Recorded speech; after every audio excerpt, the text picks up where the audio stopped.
जन्म सफल होगा रे बंदे।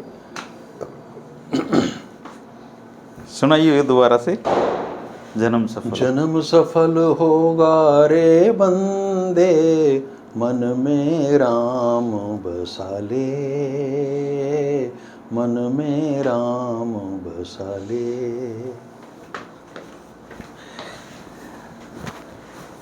नमस्कार दोस्तों, गुरुकुल ऑफ पॉलिटिक्स पर आपका स्वागत है। मैं हूं आपका दोस्त धर्मेंद्र कंवारी और हमारे साथ मौजूद हैं हम सबके प्रिय डॉक्टर सतीश त्यागी जी। राम राम। बहुत सारे लोग पूछ रहे थे हम सबके प्रिय डॉक्टर सतीश त्यागी जी कहाँ हैं। मैंने कहा बहुत काम किया था, थोड़ा ब्रेक दे रहे थे। बहुत आभार। और इतनी चिंता वो लोग करते हैं, इससे तो प्यार ही है। अच्छा, पॉलिटिक्स में तो बातें होती रहेंगी। ये पटाखे क्यों बजा रहे हैं अब इससे लोग, और जबकि प्रदूषण का स्तर इतना ज़्यादा बढ़ता जा रहा है। देखिए, काटजू साहब है, एक बहुत बड़े जज हैं, मार्कंडे काटजू। उनकी एक बड़ी फेमस कोट है, उन्होंने कहा कि 95% और अब वो 99 कहने लगे, वैसे ही हैं, बस हैं, मगर कुछ और किस्म के लोग हैं। कैसे, थोड़ा डिफाइन करो। अब देखो, कोई वजह हो या ना हो, करवा चौथ थी कल, समझ में आ रहा था, लोग बहाने ढूंढ लेते हैं पटाखे छोड़ने के। करवा चौथ पर पटाखा क्या छोड़ना, वैसे ही छुटा हुआ होता है पटाखा। तो कल सारी रात मेरे मोहल्ले में ये चलती नहीं सारी चीज़ें। अब जो बचे हुए पटाखे हैं वो अब छोड़ेंगे, और अब दिवाली का माहौल आ जाएगा। तो दिवाली के शुरुआत मान लीजिए अब इसको। भारत में उत्सव धर्मिता बहुत है, और जीवन में तनाव इतना है, लक्ष्यहीनता इतनी है, कोई उद्देश्य नहीं जीने का। तो बस ये एक अजीब से पागलपन की स्थिति में लोग इस तरह की हरकतें। कई बार तो ऐसा लगता है लोग बस जी रहे हैं। हैं? आप ये देखिए, जिस मुल्क में 85 करोड़ आदमी सरकारी अनाज पे हो, और इतनी रत्न गर्भा हमारी वसुंधरा है, यहाँ भरा पड़ा सब कुछ चारों तरफ, उनको कोई काम ही नहीं मिलता, कोई वजह ही नहीं मिलती अच्छा जीवन जीने की। और वो राजनीतिक तबके के लिए बड़े फ़ायदेमंद हैं वो लोग, उनको जैसे चाहो कंट्रोल कर लो।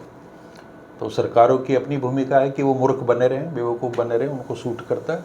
और जो अमीर लोग हैं उनको बड़ा अच्छा लगता है कि ये मूर्ख हैं, क्योंकि वो ग्राहक तो हैं ही अल्टीमेटली। और बड़ा इंटरेस्टिंग बात बताऊं आपको कि सरकार दावा करती है कि 5 वर्षों में हमने इतने करोड़ लोग गरीबी की रेखा से बाहर कर दिए। आज तक किसी ने नहीं देखे। एक पैमाना है कि अगर इतने कैलोरी फूड आपको मिल रहा है, शायद शहरी क्षेत्रों में 2200 या 1800 कैलोरी कुछ ऐसा है, अगर वो आपको मिल रहा है तो आप गरीब नहीं हो, उससे नीचे पे आप गरीब होगे। तो अब गरीब जनता तो पटाखे वटाखे छोड़ नहीं सकती, बड़ा महंगा काम है, वो कुछ और तरह की हरकतें करते हैं। ये जो शहरी समाज है हमारा, जो आज से पटाखे फोड़ना शुरू कर रहा है, दिवाली तक नहीं रुकेगा। ये आम तौर पे नव धनाढ़ी जो तबका पैदा हुआ ना, भी ऐसे मूर्ख अब तो गांव में भी मिलते हैं खूब सारे। 20-25 वर्षों में जो लोग अमीर हुए हैं ग्लोबलाइजेशन के बाद में, उनके बिगड़े हुए बच्चे, जिन्हें ये भी सेंस नहीं है कि कोई बेचारा एक्टिवा पे या पैदल चल के कोई बूढ़ा आदमी आ रहा है तो उन्हें पटाखा छोड़ने के लिए रुक जाना चाहिए, बल्कि वो क्या करेंगे, वो देंगे कि जब करीब आएगा ना तब छोड़ेंगे। और ये मैं अपने अनुभव की बात बता रहा हूं। फन होता है उनके लिए। मतलब 5 करोड़ की 4 करोड़ की कोठी में रहने वाले लोगों के बच्चे, उनको इतना संस्कार नहीं है, इतना सेंस नहीं है कि आपने सड़क पे चलते लोगों के साथ कैसा व्यवहार करना, और धड़ाम से पटाखा फूटेगा। और वही बात, वही लोग आप बाद में संस्कारों की बात करते हैं, वही राष्ट्र प्रेम की बात करते हैं, वही विश्वगुरु होने की बात करते हैं। तो ये कहाँ, किस किस को कहाँ तक रोओगे। एक अजीब सा देश है ये, उन्मादियों का देश है। किसी को किसी चीज़ का उन्माद है, किसी को किसी उन्माद का है। तो काटजू साहब बहुत हद तक, मैं उस शब्द का इस्तेमाल नहीं करूँगा, लेकिन वो कहते हैं कि हम सब, उसमें काटजू साहब भी हैं, मैं भी हूँ, हम सब एक अजीब ही किस्म है, हमारी वैरायटी अलग है। तो इसी ने ना एक बार ने कहा था कि कुछ बात है कि हस्ती मिटती नहीं हमारी, हो तो मिटे। कोई गंभीरता से तो लेता नहीं है ना। और इतने अच्छे हैं हम कि अगर आज आर्टिफिशियल इंटेलिजेंस आई है दुनिया में, हमारे यहाँ तो 10,000 साल पहले से है। हम तो पुष्पक विमान उड़ाते थे। पुष्पक विमान उड़ाते थे। संजय ने धृतराष्ट्र को सारा आंखों देखा, टेलीविजन के माध्यम से बताया। मतलब हर चीज जो आने वाले 100 वर्षों में भी आगे आएगी ना, या 1000 वर्षों में भी, वो हमारे यहाँ पिछले 50,000 वर्षों से है। अभी मैं एक कार्यक्रम में गया था, वहाँ पे कोई वक्ता थे, वो उन्होंने अपना 10 मिनट के वक्तव्य में कुछ 200 बार विश्व गुरु शब्द का इस्तेमाल किया। तो बाद में बोले जी किसी को सवाल पूछना है, तो वो बोले जी आप विश्व गुरु अब बना के यहाँ मन से हटोगे या थोड़ा टाइम लगेगा इसमें। वो संपत सरल ने कहा तो है, वो कबीर राज ने, कि भारत विश्व गुरु बस बनने को ही तैयार है, आउटर पे खड़ा है ना? किसी भी दिन छलांग लगा देगा विश्व गुरु। लोग ये कह सकते हैं कि आप देश की क्षमताओं पर संदेह कर रहे हो। नहीं, आप एक ही चीज़ देखिए ना, आप जब पढ़ते लिखते थे तब अखबारों में खबरें छपती थी कि आप फलाने गांव का बच्चा IPS बना, फलाने गांव का बच्चा DC बना। अब खबरें छपती हैं फलाने गांव का बच्चा चपरासी बना, हाँ, फलाने गांव का ग्रुप डी में, ग्रुप डी में सिलेक्ट हो गया, ग्रुप C में सिलेक्ट हो गया। और अब सारी हरियाणा की जो समस्याएं हैं उनका एक ही निदान है। जैसे कोई कहेगा साफ पानी, तो उसके मुंह में है ना ग्रुप C और ग्रुप D, नौकरी तो लगा रखा है। कोई कहेगा कानून व्यवस्था, ले नौकरी ले। हाँ। मतलब 25,000 नौकरियां ऐसा बना रखा है बाजार है इसमें कि जैसे इन 25,000 नौकरियों ने पूरे हरियाणा की समस्याओं का अंत कर दिया है। सर धर्मेंद्र जी, उत्सव धर्मिता कुछ लोगों के संस्कारों में इतनी है, उन्होंने हर चीज़ बाजार में कन्वर्ट कर दी है। जितने नए त्यौहार अभी पैदा हुए ना पिछले कुछ 40-50 वर्षों में, इतने शायद पहले कभी नहीं हुए होंगे। और हमारे यहाँ तो देखो कितना इंटरेस्टिंग है कि अब देवता सोएंगे और अब जब देवता जाग गए, अब जागने के बाद देवता जो ना इतना उधम मचाएंगे। अब देखना वो जागे ना, तो ये त्योहार वो त्योहार, ये व्रत वो अमावस्या वो पूर्णिमा। अच्छा एक बात और भी है, अगर आप इन सबको निकाल दो हमारे जीवन से, बचेगा क्या? कुछ भी नहीं, करेंगे क्या? आप ये बताओ, अगर हम अपने जीवन से उत्सव को निकाल दे एक भारतीय आदमी, तो करेगा क्या? लेकिन अब नए उत्सव आने शुरू हो गए हैं। जो आपने कहा ना नौकरी की बात, कि मुख्यमंत्री फ़ोन करके पूछेंगे नौकरी मिली बेटा, बधाई हो, ठीक है, और पैसे तो नहीं दिए? नहीं जी नहीं, मैं तो हमारे गांव में तो और भी 6 बच्चों को मिली है और किसी ने कोई पैसा नहीं दिया, धन्यवाद। प्रधानमंत्री और मुख्यमंत्री नियुक्ति पत्र डिस्ट्रीब्यूट करते हैं, ये उत्सव धर्मिता है। तो सेलिब्रेशन करना हर चीज़ का, बर्बादी का, आबादी का। तो ये उत्सव धर्मिता के दौर में हम आ गए। कब तक ये सारी चीज़ें चलेंगी, है ना? उसमें किसी ने लिखा, आपने ही लिखा हुआ था जी, कि बिना पर्ची खर्ची के अब नौकरियां मिली हैं 25,000। और अब तो कोई ये बता दे कि वो पैसे देकर नौकरी लगा था, एक आदमी तो बता दे कोई, या फिर जो रिटायर हो चुका वही बता दे कि उसने। मैं कहता हूँ इस हिंदुस्तान में कोई एक बता दे कि मेरे परिवार में कभी हराम का पैसा नहीं आया।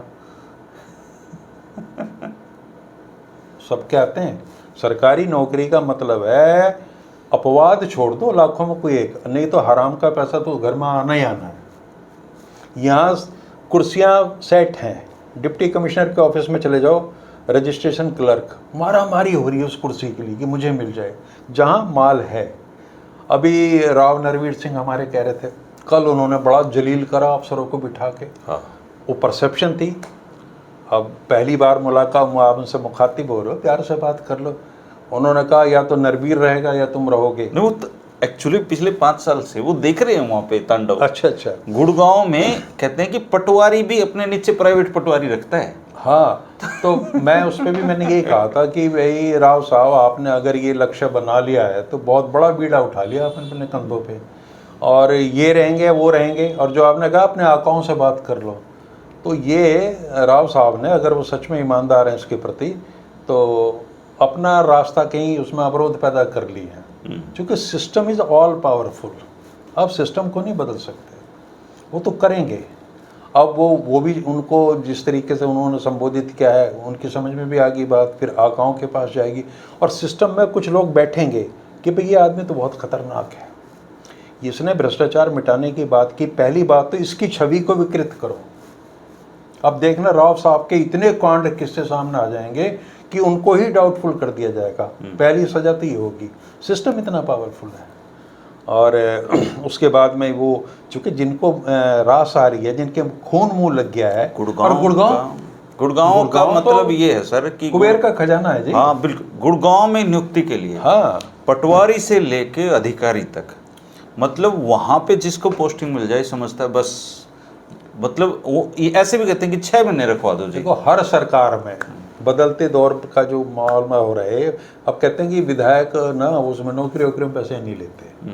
वो क्या करते हैं, बंटवारा करते हैं आर्थिक संसाधनों का। मुझे गुड़गांव का आरटीओ दे दो, मुझे गुड़गांव का तहसीलदार दे दो। गुड़गांव सबसे नंबर 1 पे है, उसके बाद में फरीदाबाद, रोहतक, यहाँ के। फिर तो कम होते जाते हैं। हाँ, तो ये ना मंत्रियों को और विधायकों को ये जिम्मेवारी दे दी जाती है। किसी ने कुछ ले रखा, किसी ने कुछ ले रखा, कोई माइनिंग में करेगा, कोई जमुना की रेती को लूटेगा, है ना। तो सरकारों का काम हिंदुस्तान में आज के दौर में, आज के मतलब 14 के बाद की बात नहीं कर रहा मैं, पहले से भी कर रहा हूँ, पिछली सरकारें भी हैं, उनका काम केवल प्रदेश के संसाधनों को लूटना है। और वो लंबी लाइन है, उसमें तरह तरह के लोग आ जाते हैं, नेता के बहुत करीबी लोग, नेता के करीबी लोगों के करीबी लोग, ऐसे ही सर्कल बनते चले जाएंगे। और हर जगह एक टंकी है जिसमें से माल निकल रहा है, और लोग ना इस तरीके से मुंह लगा कर खड़े हुए हैं। नए लोग बेचारे बड़ी कोशिश करते हैं कि इस लाइन में हम कैसे एंट्री लें, बड़ा मुश्किल काम है, उस लाइन में एंट्री नहीं मिलती, है ना। तो ये जो हमारे यहाँ सरकारी नौकरी का आकर्षण क्यों है इतना। मैंने ऐसे लोग देखे हैं अपने व्यक्तिगत जीवन में जिनकी आर्थिक हैसियत 200 करोड़ 300 करोड़ है, लेकिन वो खुद या उनकी पत्नी वो जेबीटी टीचर या छोटी और कोई नौकरी के लिए परेशान है। उनको ये लगता है कि मेरे 200 करोड़ 300 करोड़ जो कमाए हैं वो भी, और जो आगे मैं भविष्य में कमाने की क्षमता हो रखूँ वो सब खत्म हो जाएगा। एकमात्र सरकारी नौकरी ऐसी है जो स्थायी है। और कल कोई एक सरकारी कर्मचारी मित्र, उनसे बात हो रही थी, मैंने कहा ये इतनी नौकरियां दे दी हैं इन्होंने, मान लो 25,000 दे दी हैं, हालांकि ये 2019 में इनकी वैकेंसी निकली, बहुत लंबा समय लगा है, तो चलो दे दिया, ईमानदारी में दे दिया, इनके लिए इसकी इनकी तारीफ भी बनती है, भाई ईमानदारी से ये नौकरियां दे रहे हैं। लेकिन मैंने कहा अब अगला उम्मीद क्या है इन कर्मचारियों को, बोला ओपीएस। बोले 6 महीनों के अंदर इनको ये महसूस होने लगेगा कि ओपीएस कितना जरूरी है, हमें तो बुढ़ापा कैसे कटेगा। सुरक्षा आदमी की बुनियादी जरूरत है। अब मुख्यमंत्री जी का जो बयान आया कि हम 2100 रुपये अपनी महिलाओं को, बहनों को देंगे, लेकिन 5 साल है जी उन्होंने, मतलब जो ये गिन रही थी कि अभी मिलेंगे, उनको 5 साल रुकना पड़ेगा, चुनाव के पास जाके पूरी। अच्छा, ये मॉडल जो दुष्यंत का जो वादा था 5100 पे देने का, बढ़ाने का, वो पेंशन, वो भी धीरे धीरे किस्तों में आया था। कितने रुपए बढ़ते हैं शायद 3000 के आसपास हो गए हैं, 200-250 रुपए ऐसे बढ़ते थे। अच्छा, तो अब 500 से स्टार्ट होंगे, मेरा मानना ये, चूँकि 5 साल में जाके वो 2000 हो जाएंगे। तो ये जो चुनावी घोषणा पत्र के साथ चीज़ें होती, अच्छा वो कहेंगे हमने तो कभी कहा नहीं कि पहली कलम से कर देंगे। नहीं, उन्होंने कहा भी नहीं है। इवन आज भास्कर में लंबा चौड़ा उनका एक बलदेव जी हैं, उन्होंने इंटरव्यू भी किया है, तो कह रहे 5 साल के लिए कहा था हमने। और उस पर भी उन्होंने अपना स्पष्टीकरण दिया है, जब वो इंटरव्यू में कह रहे हैं कि सारी व्यवस्थाएं हो गई हैं, तो उनके कहने का मतलब ये था कि सारी व्यवस्थाएं इस बात की हो गई कि बीजेपी की सरकार आ रही है और 60 सीट उनके हिसाब से आ रही थी, ये थोड़ी कम हो गई है उनकी सीट। वो तो राजनीतिक वक्तव्य हैं, वो सही कह रहे हैं जो कुछ कह रहे हैं, लेकिन अभी बीजेपी के जो नेता हैं या फिर जो बीजेपी को जो लोग पसंद करते हैं, अभी वो थोड़ा ज़्यादा जोश में हैं। जैसे उनको कोई कुछ बोलता है तभी वो कहेंगे नौकरी नौकरी, एकदम से ना टूट के पड़ते हैं उससे। और एक ज़माने में ये हालत इन लोग की होती थी कि भाई दूसरे को बोलने ना दें, लेकिन ये ज़्यादा जोश ठीक नहीं है इनके लिए। दरअसल ये बीमारी जो ना, आपने देखा होगा बहुत साल पहले एक नारा हरियाणा में लगता था, एक परिवार एक नौकरी, और अब परिवार एक नौकरी में काम चलता नहीं। और वो उदाहरण देते हैं कि फलाने के घर तो 4 लगे हैं, उसकी 5 नौकरियां हैं, उसकी 6 हो रही हैं, उसकी 3 है, हम एक पे रह गए। तो ये जो मारा मारी है तो लगातार अब बढ़नी है, और सरकार को गंभीर होकर कहीं ये एक तो ये डिफाइन करना चाहिए कि रोजगार के अवसर और नौकरी में फ़र्क है। मेरिट और योग्यता में भी फ़र्क है जी। अब कहते हैं कि हमने नौकरियां मेरिट पे दी। एक पोस्ट है सर, मान लीजिए पटवारी है, पटवारी के लिए आवेदन करने वाले योग्य उम्मीदवार हैं 2 लाख, वो है योग्यता सर। और चूंकि पोस्ट हैं केवल 200, तो आपको उन 2 लाख योग्य उम्मीदवारों में से 200 मेरिट वाले बच्चे लेने पड़ेंगे। तो 1,80,000 तो बेरोजगारी ही हैं आज भी, योग्य होते हुए भी। तो सरकारी नौकरियों का जो प्रतिशत है, जितना सरकार की मतलब इच्छा है वो जितना चाहे इसको, सरकारी नौकरियों का 1% से भी कम लोगों को आप सरकारी नौकरी दे सकते हो जी। देखो मेरी जानकारी बाकी जो बचे हुए हैं उनका क्या करोगे? हरियाणा में 3-3.5 लाख सरकारी जॉब है, आप इसे खींच तान के बढ़ा के 5 लाख कर दो। ये जो लगा इधर ये एचकेआरएन में लगा रखे जो भी करना है आपने, 5 लाख से ऊपर तो किसी सूरत में नहीं हो सकते। अब बाकी लोगों को क्या होगा, वो क्या करेंगे? एक तो इन लोगों से ईर्ष्या करेंगे कि भाई तू लग गया मैं रह गया वगैरह वगैरह, इस तरह की बातें आएंगी। और दूसरे खाली रहेंगे वो। तो आप जॉब अपॉर्चुनिटी प्रोवाइड करने का सरकार के पास में क्या फार्मूला है, इसकी चर्चा ना तो चुनाव के दौरान हुई, ना अब हो रही है, ना पहले कभी हुई। एक आइडिया आया था पकौड़े तलने का, वो मिट्टी में मिल गया। राहुल जी ने कहा था जलेबी से वो तो बेरोजगारी उनकी तो जगनिंदा ही होगी जलेबी पे, है ना।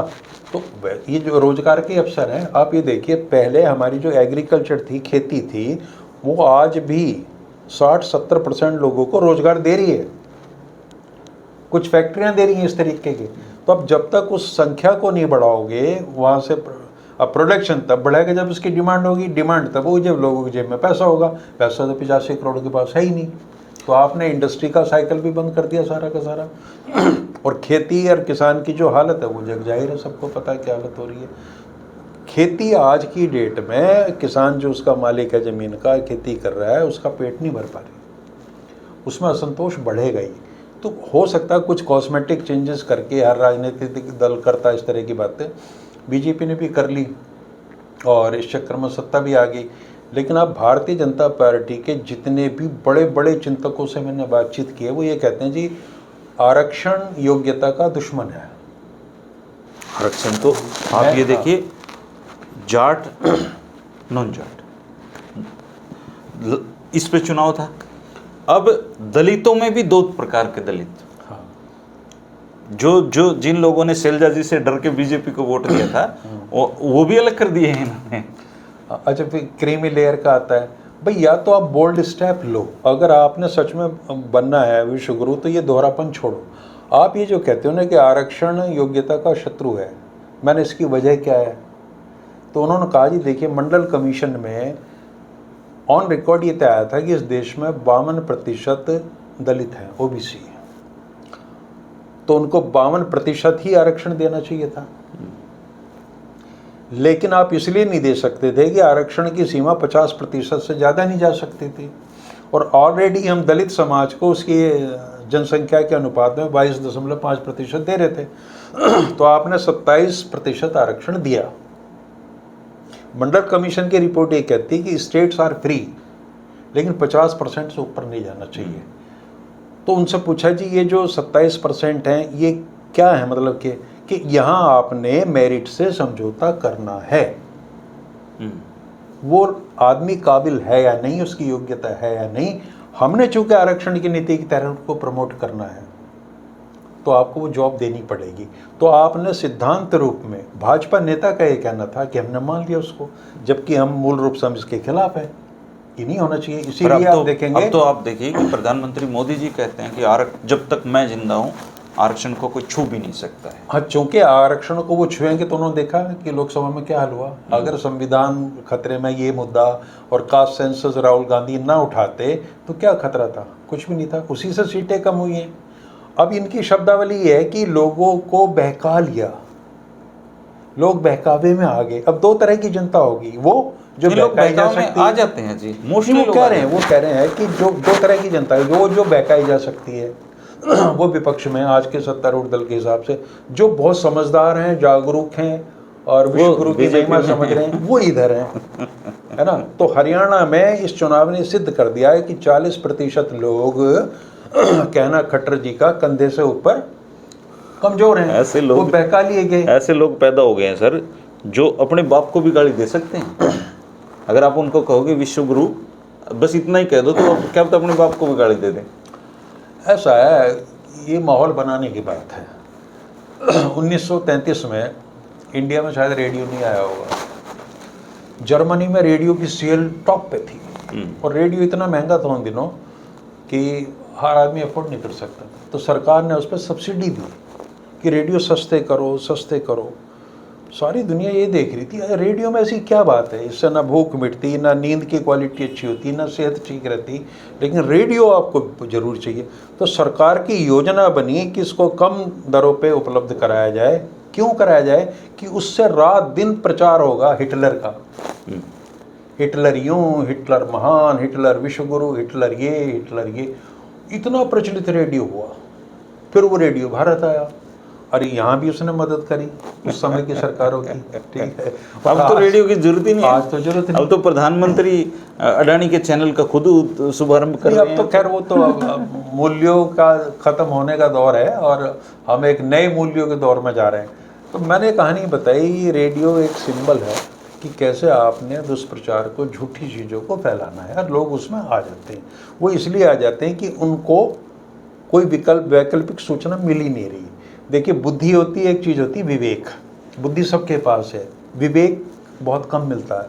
क्योंकि बुद्धि दो निर्णय लेगी हमेशा, इधर जाऊं या उधर जाऊं। विवेक ये तय करेगा कि नहीं, मैंने इधर जाना है। और ये जो प्रचार माध्यम है जिनके तरह दुनिया रेगुलेट की जा रही है ऑल ओवर द वर्ल्ड, यहाँ वाली बात नहीं कह रहा मैं, यहाँ की है लेकिन सबकी बात कर रहा हूँ, इस प्रचार से ही प्रभावित होती है और फिर वो अपनी एक तरफा राय बनाती है। तो उसको, जिनको ये दिख रहा है कि भारत विश्वगुरु बनने की राह पे है, वो कोई और चीज़ नहीं सुनना चाहते। आपको ताज़ा उदाहरण दूँ, कल एक इंटरव्यू सुन रहा था मैं किसी विद्वान व्यक्ति का, भाजपा की नज़रों में एक बेकार और लिबरल, उदार ऐसे आदमी का। तो उसने ये कहा कि आज भारत के पड़ोस में कोई ऐसा मुल्क नहीं है जिससे हमारे संबंध अच्छे हों, सबसे खराब हो चुका। और हम इतने ताकतवर हो चुके हैं अपने, तो ये तो हैं, इनको तो हम पीटेंगे, घर घुस घुस को मारेंगे, चाहे वो पाकिस्तान हो, नेपाल हो, भूटान हो, चाइना हो, सबको मार देंगे। कनाडा, अमेरिका, ऑस्ट्रेलिया, फ्रांस और जर्मनी सबसे पंगे लिए, सबसे पंगे ले ली। उनके यहाँ एक 5I का प्रिंसिपल चलता है कि उनके पास जो भी सूचना होती है वो इन 5 देशों में शेयर करते हैं। कनाडा के पास एक इन्फॉर्मेशन थी, वो सबको पता, जो कांड आजकल चल रहा है, तो वो 5 देशों में गई और उनकी चिंताएं साझी हो गई कि ये क्या हो रहा है। वो 5 मुल्क भारत के खिलाफ आज खड़े हैं। तो पड़ोसी सारे नाराज हैं, वो तो डरते हैं हमसे। और जो वैश्विक शक्तियां हैं, एक तो उन्होंने रुतबा देखा था रूस और यूक्रेन की वार में कि सब कुछ हिला कर रख दिया था। और अब तो हम इतने ताकतवर लोग हैं कि हमारा कोई रॉ का ऑफिसर जाता है कनाडा में और वहाँ के लोगों से कांटेक्ट करता है और किलिंग की बातें कर रहा है। तो भारत बदल रहा है, अपराधियों की मदद ली, नया भारत है ये। और विश्व बड़ी, प्रधानमंत्री जी कहते थे ना, उम्मीद भरी नज़रों से भारत की ओर देख रहा है। हर बार वो कहते हैं लोग, पूरा विश्व भारत की ओर देख रहा है। अब मुझे पता चला सच में कि छोटे मोटे तो देख रहे हैं, अमेरिका, कनाडा और ये जो ताकतें ये भी भारत की ओर देख रही हैं कि भारत क्या करेगा। तो आप इस विश्व गुरु को ना, आप मजाक को मत लिया करो।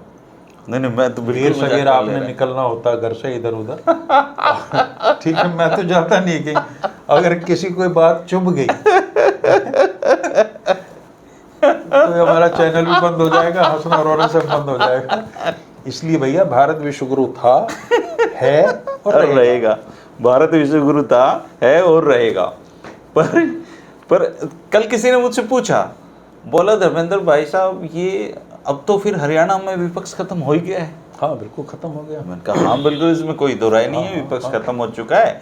क्योंकि हाँ, बीजेपी ने 90 की 90 सीटें जीत ली हैं और अब तो विपक्ष है नहीं कहीं भी। बोला नहीं, बीजेपी ने 90 नहीं जीती हैं भाई साहब।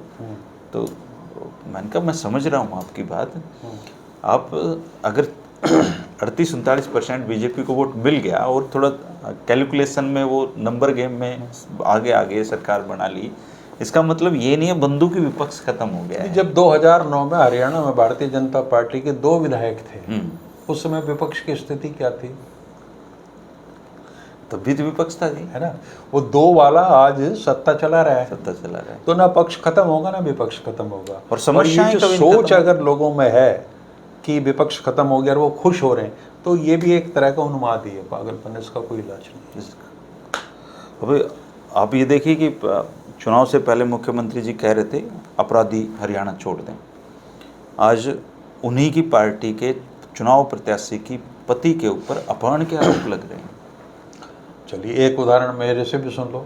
बहादुरगढ़ से भाजपा के प्रत्याशी थे कोई दिनेश कौशिक, हाँ, नाम के आगे शायद डॉक्टर लगाते हैं वो कह रहे हैं अपना चालान मुझे किया तो शर्म आ रही थी कि कोई चालान काटे हेलमेट का कोई भी, तो आप उसको कहो भाजपा का कार्यकर्ता हूँ। और मेरी बात करो, भाजपा कार्यकर्ता का चालान नहीं कट सकता। मैं नायब सिंह सैनी जी से ये विनम्र आग्रह कर रहा हूँ भाजपाई भाषा में कि विषय उनके संज्ञान में आ चुका होगा, स्वाभाविक रूप से आया होगा। अब उनको तुरंत ये त्वरित कार्रवाई करनी चाहिए कि ऐसा व्यक्ति जो उनका कैंडिडेट था और वो हिंसा को, भ्रष्टाचार को, दादागिरी को, दबंगई को प्रोत्साहित कर रहा है, तो एक बार उसको बुलडोजर भेज दें। बुलडोजर तो सुप्रीम कोर्ट ने बंद कर दिया, लेकिन अभी अनिल विज जी आज एक बस में बैठे थे, निरीक्षण कर रहे थे ड्राइवर के, अच्छा वीडियो है वो, लेकिन सीट बेल्ट लगाने का नियम वहाँ भी है, लेकिन भारत में सारे नियमों का पालन नहीं किया जा सकता। खुला आप गुंडागर्दी को प्रमोट कर रहे हो, उस पुलिस कर्मचारी पे क्या असर पड़ेगा? आप उसका मनोबल तोड़ रहे हो। नहीं, यहाँ आप रोहतक में देख लीजिए, वो इलेक्शन के बाद जिस एसपी को देखना था, अभी उसका टाइम आ गया है देखने का। तो ये चीजें हैं, इस पे सरकार अगर नियंत्रण पालेगी और इन लोगों को थोड़ा नियंत्रण अंकुश बना कर रखेगी तो सरकार के हित में है। पर देखो, आप और हम भी बाज नहीं आते। हमने बात शुरू करी थी कि हम राजनीति की बात नहीं करेंगे और घूम फिर के अंत में ही आ गया। तो लोग कोई भी कह सकते हैं कि तुम्हें दोनों को चैन नहीं पड़ता भाई, तुम्हें चाहिए मौके।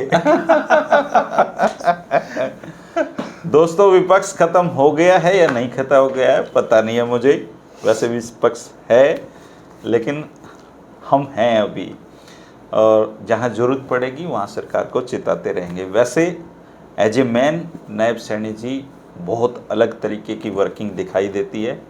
वो दिन में कई बार लोगों से मिलते हैं, उनके चेहरे पे एक नेचुरल स्माइल रहती है, मृदुभाषी हैं, और हरियाणा के पहले ऐसे मुख्यमंत्री हैं जिनके सिर पे काले बाल हैं, दाढ़ी भी है, दाढ़ी भी है, बिना दाढ़ी के। और बिना दाढ़ी के अभी तक जब वो मुख्यमंत्री बने थे सर, मैंने उनको शुभकामनाएं दी थी, उन्होंने उन शुभकामनाओं का जवाब भी दिया था।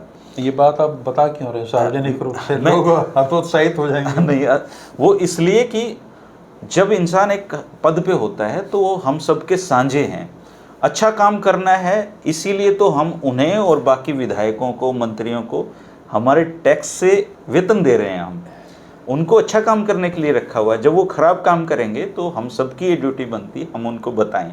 अगर इन 25,000 नौकरियों से पूरा हरियाणा की सारी समस्याओं का अंत हो गया है, अगर ये मुगालते में आप हैं तो आप रहिए खुशी फहमी में, लेकिन हम नहीं रह सकते।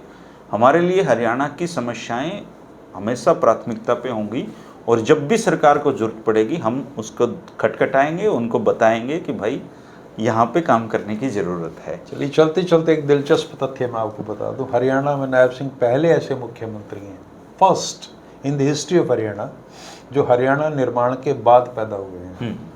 अच्छा, हाँ, उनका जन्म 1970 का है। 70 का है। नंबर 2, उनके फादर सेना में थे, खुद वो किसान हैं, गांव के रहने वाले हैं, और कंप्यूटर उन्होंने बहुत 90 के दशक में सीख लिया था। प्रोग्रेसिव थॉट्स हैं, प्रोग्रेसिव थॉट है। तो वो जवान भी हैं, उसकी बैकग्राउंड में किसान भी है, और गांव देहात का आदमी, जो हरियाणा के लिए बड़ी शान की बात है वो है, और कंप्यूटर से भी रहे हैं शुरू से, और वो कंप्यूटर उनको नरेंद्र मोदी जी ने दिया था। और उन्होंने वो कंप्यूटर मनोहर लाल जी को भी सिखाया है। मनोहर लाल जी तो पता नहीं कितना सीखे, लेकिन एक दौर में वो एक एडिशनल इन्फॉर्मेशन, वो केबल का काम करते थे गांव में सर। हाँ, के मतलब बहुत जमीन से ऊपर उठे हुए आदमी हैं। नहीं, 32 साल का उनका पॉलिटिकल करियर हो गया है 92 से अब तक, तो थोड़ा सा मैंने हमारी शुभकामनाएं है नायब सैनी जी को, लेकिन एक स्थायी विपक्ष की जो जरूरत है दोस्तों, मैं हमेशा कहता था, आज भी कहता हूँ, हम हैं और आप लोग भी हैं। तो विपक्ष खत्म होने की चिंता से ज़्यादा बेहतर ये चिंता है कि हरियाणा की जो समस्याएं हैं, हम उनको कितना बेहतर तरीके से उन पर बात कर सकते हैं और मुख्यमंत्री तक पहुंचा सकते हैं। जहां तक सरकारी नौकरियों की बात है, मैं चाहूँगा कि 25,000 नौकरियों तक मत रुकें। सीईटी क्वालिफाइंग एक बहुत बड़ा मसला है। 8 से 10 लाख युवा सीईटी क्वालिफाइंग का मुद्दा उठा रहे हैं, वो आज भी उठा रहे हैं। इसके अलावा हर छठे महीने सीईटी का टेस्ट होना चाहिए। 2 लाख पद सरकारी खाली पड़े हैं, आप 25,000 पे अटके पड़े हों, वो भी पिछले टर्म के हैं ये। तो 2 लाख एक जो सरकारी नौकरियां, पक्की सरकारी नौकरियां हैं, वो कब निकलेंगी? कहीं ऐसा ना हो कि चुनाव के लास्ट में फिर आप इनको निकालो। तो नियमित एक कैलेंडर के रूप में भर्तियां होनी चाहिए। ये तो हो गया आपके रोजगार का मसला। 1% सरकारी नौकरियां मिलेंगी, बाकी लोग क्या करेंगे? उनके लिए स्किल से जुड़ी हुई चीज़ें शुरू करने की ज़रूरत है। हरियाणा में उद्योगों को एक माहौल देने की ज़रूरत है। अभी तो जो रेवेन्यू दे रहे हैं जो ज़िले, आप उनमें जाके उनकी सड़कों की, उनकी सुविधाओं की एक बार तफ्तीश तो करिए। आप पानीपत जाके देखिए तो किस हाल में उद्योगपति जी रहे हैं या कैसी सुविधाएं हम उनको मुहैया करवा रहे हैं। लॉ एंड ऑर्डर की क्या स्थिति है हरियाणा में? जिन लोग जो कारोबार करते हैं उनको पता है कि उनकी हालत कैसी है। तो समस्याएं हैं दोस्तों। ऐसा नहीं है कि बीजेपी आ गई तो विश्व गुरु के साथ साथ हम स्वर्ग एक पसर गया है। समस्याएं हैं, उनको सुलझाने के लिए सरकार है। और अगर कहीं सरकार मंद पड़ती है, उसका ध्यान नहीं, तो हम उनको ध्यान दिलाते रहेंगे। बाकी आप लोग कमेंट करते रहिए। अगर आपको लगता है कि आपको उन्हें कोई सुझाव देना तो आप दे सकते हैं। और मुख्यमंत्री जी से भी मुलाकातें होती रहेंगी। गैर थोड़ी है सर अपने वो। नहीं, मुझे तो बहुत प्रिय है वो। उनकी मुस्कुराहट पे तो सजदे जाऊँ। सजदे जाऊँ। और वो एक अच्छे वक्ता हैं, बढ़िया लगता है उनको देख के। वक्ता तो मैंने सुना नहीं उनको अभी तक। शुक्रिया दोस्तों, नमस्कार। नमस्कार।